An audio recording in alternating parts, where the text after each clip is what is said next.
Welcome to our informative English YouTube channel where learning meets excitement. Join us on a journey of language exploration and cultural discovery. Listen and practice. American physician Dr. Christopher Kerr's career took a completely different turn in April 1999 after he saw an incident while working.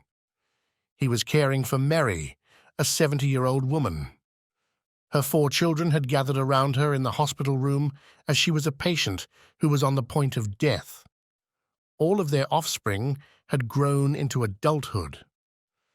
Mary moved her arms as if she were making love to a child while sitting on the bed just before she passed away.